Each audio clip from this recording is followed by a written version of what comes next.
আসসালামু আলাইকুম। আশা করি আল্লাহ তাআলার রহমতে আপনারা প্রত্যেকে অনেক ভালো আছেন।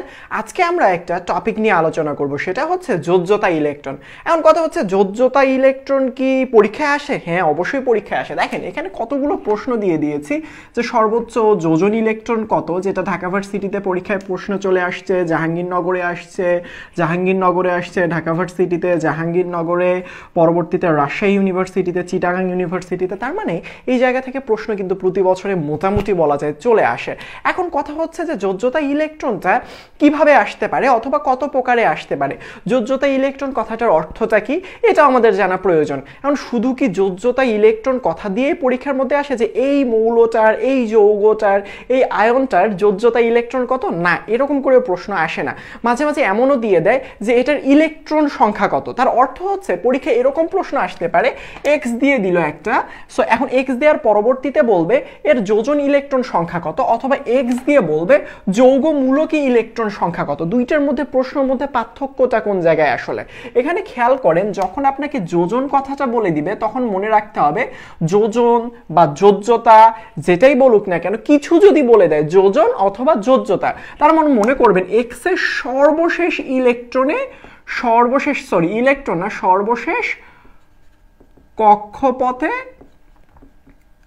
ইলেকট্রন সংখ্যা, সর্বশেষ কক্ষপথে, শুধুমাত্র সর্বশেষ কক্ষপথে হিসাব করতে হবে।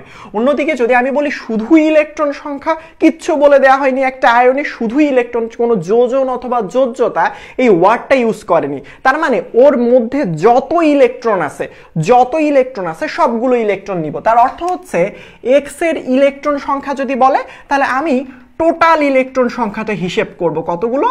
টোটাল ইলেকট্রন সংখ্যাটা হিসেব করব। এখন কথা হচ্ছে পরীক্ষার মধ্যে প্রশ্ন কিভাবে চলে আসতে পারে।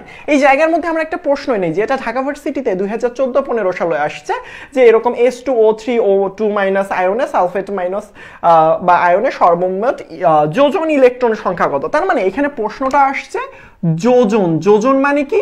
যোজন মানে হচ্ছে সর্বশেষ কক্ষপথে ইলেকট্রন সংখ্যা। তবে এটার আমরা যোজন ইলেকট্রনও বের করব, আবার এটার ইলেকট্রন সংখ্যাটাও বের করব। তাহলে তোমরা পার্থক্যটা বুঝতে পারবা কোন জায়গায় আসলে পরীক্ষা এই জায়গাটাতেই আসলে পেঁচায় দেয়। যেমন আমাকে যদি বলে দেয় H2O3 মাইনাস 2 আয়ন, এখন আমি যদি এখানের ইলেকট্রন সংখ্যা হিসেব করতে যাই, আমার যোজ্যতা বা যোজনী বলে দেয়নি, তাহলে ইলেকট্রন সংখ্যা মানে কি? টোটাল ইলেকট্রন সংখ্যা। যদি যোজ্যতা বলে না দেয়, টোটাল ইলেকট্রন সংখ্যা। তাহলে তুমি এইখানের মধ্যে একটু ভালো করে লক্ষ্য করো তো, সালফারের সংখ্যা কয়টা আছে এখানে? সালফারের সংখ্যা আছে 2টা।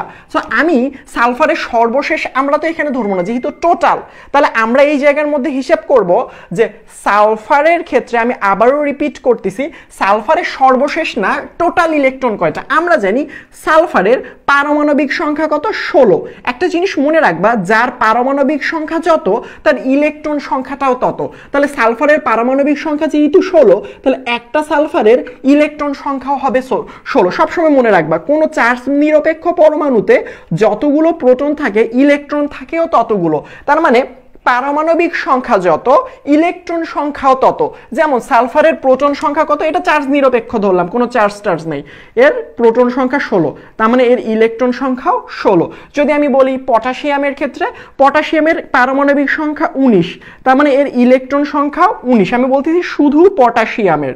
আচ্ছা, আমি যদি বলি ক্যালসিয়ামের পারমাণবিক সংখ্যা কত? সবাই জানি 20, তার মানে এর ইলেকট্রন সংখ্যাও 20, কোনো প্লাস মাইনাস নাই। এখন খেয়াল করো এই জায়গার মধ্যে, আমি এই জায়গাটার মধ্যে যে 16 ইউজ করলাম, এটা তো একটা সালফারের, প্রশ্নে যে 2টা সালফার দেওয়া আছে তাই আমি গুণ করে দিলাম 2। এখন দেখো, এখন আমার অক্সিজেনের পার্টটা চলে আসবে, তাহলে এখন আমি এখানে যোগ দিয়ে দিব, কারণ আমাকে তো টোটাল ইলেকট্রন নাম্বারটা হিসেব করতে হবে। তাহলে সালফারেরটার ক্ষেত্রে হিসেব করতে হবে, অক্সিজেনেরটাও হিসেব করতে হবে। এখন অক্সিজেনের কথা যদি বলি, অক্সিজেনের পারমাণবিক সংখ্যা কত? অক্সিজেনের পারমাণবিক সংখ্যা হচ্ছে 8, তার মানে তার প্রোটন সংখ্যা কয়টা? 8টা, তার মানে 8টা তার কি নাম্বার? ইলেকট্রন সংখ্যা। তাহলে আমরা এটা জানি যে অক্সিজেনের ইলেকট্রন সংখ্যা 8টা, এখানে অক্সিজেনের সংখ্যা কয়টা দিয়ে দিছে? 3টা দিয়ে দিয়েছে, তাহলে এখানের মধ্যে আমরা বলতে পারি ইনটু 3। এখন মজার বিষয় হচ্ছে পুরো পার্টের মধ্যে এখানে একটু খেয়াল করো তো ভালো করে, -2 অর্থটা কি? -2 অর্থটা হচ্ছে যে তোমার ওই আয়নের মধ্যে দুইটা ইলেকট্রন বেশি আছে। মাইনাস মানে তো ইলেকট্রন গ্রহণ করা, তাই না? তাহলে এই জায়গার মধ্যে কয়টা ইলেকট্রন বেশি আছে? দুইটা। তাহলে আমি এই জায়গার মধ্যে দুইটা ইলেকট্রন কি করে দিব? বেশি মানে কি? যোগ করে দিতে হবে, যেহেতু আমরা ইলেকট্রন সংখ্যাটা হিসাব করতেছি। তাহলে টোটাল কয়টা বলো তো? 16 × 2 = 32 যোগ 3 × 8 = 24 যোগ 2, তার মানে এখানে 32 যোগ 26।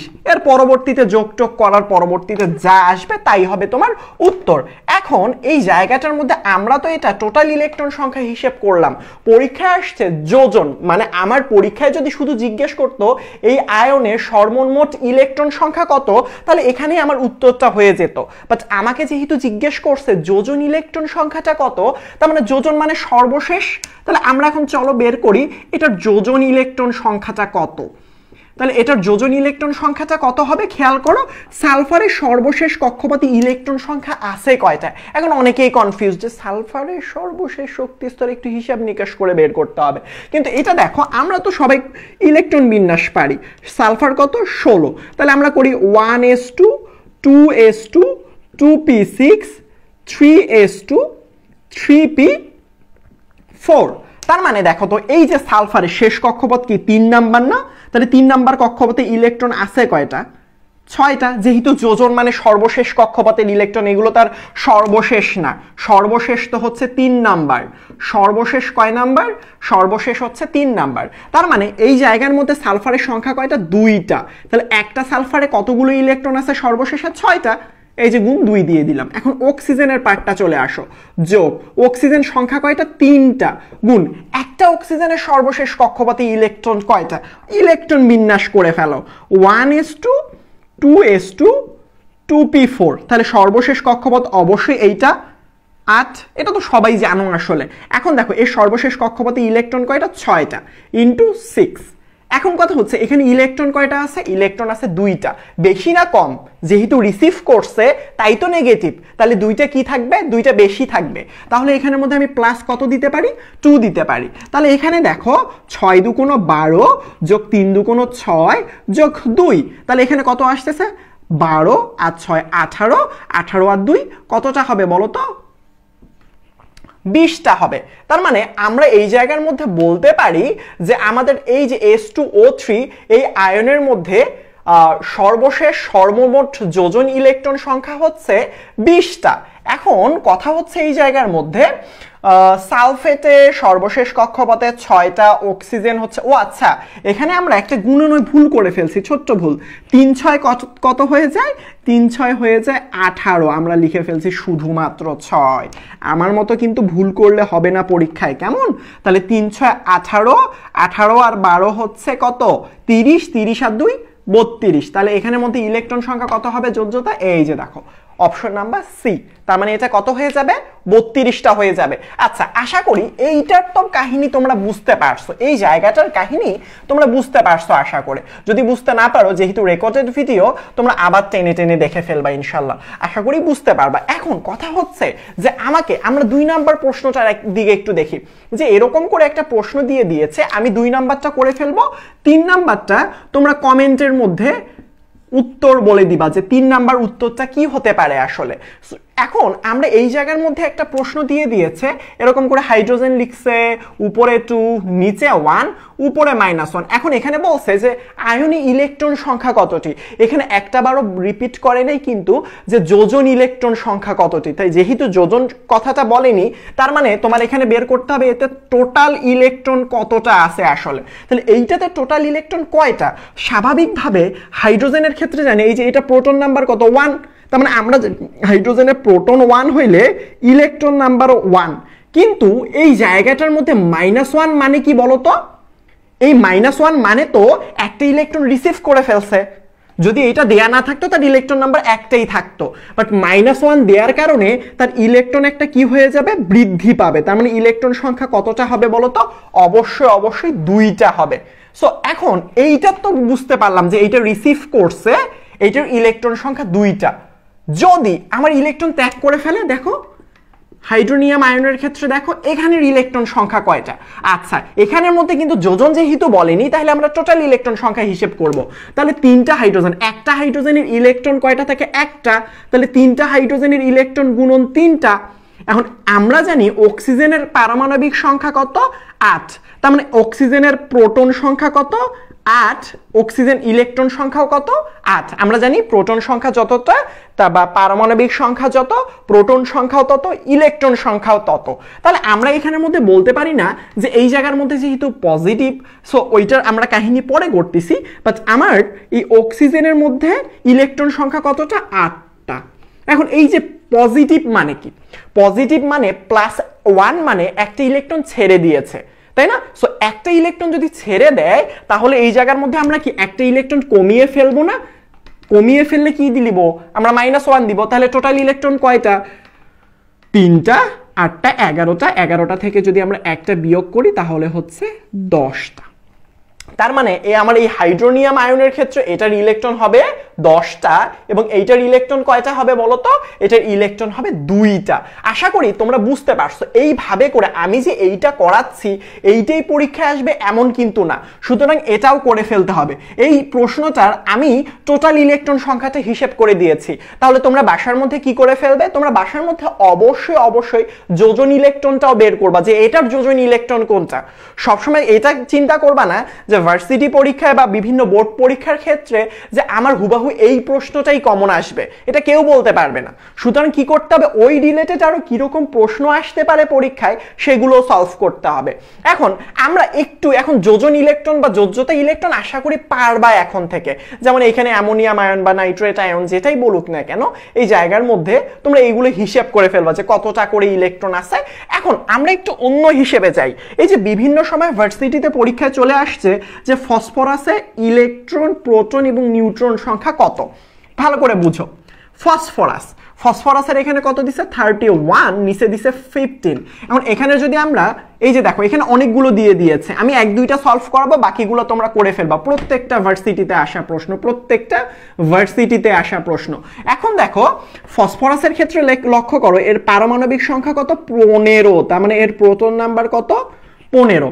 এখন এর ইলেকট্রন নাম্বার কত, আমি আগেই বলছিলাম যে যতটা প্রোটন থাকবে এটা যদি চার্জ মুক্ত হয়ে থাকে, চার্জ যুক্ত না, এরকম চার্জ মুক্ত মানে উপরে কোনো পজিটিভ নেগেটিভ নাই, তাহলে তার ইলেকট্রন সংখ্যা তার প্রোটন সংখ্যা সমান।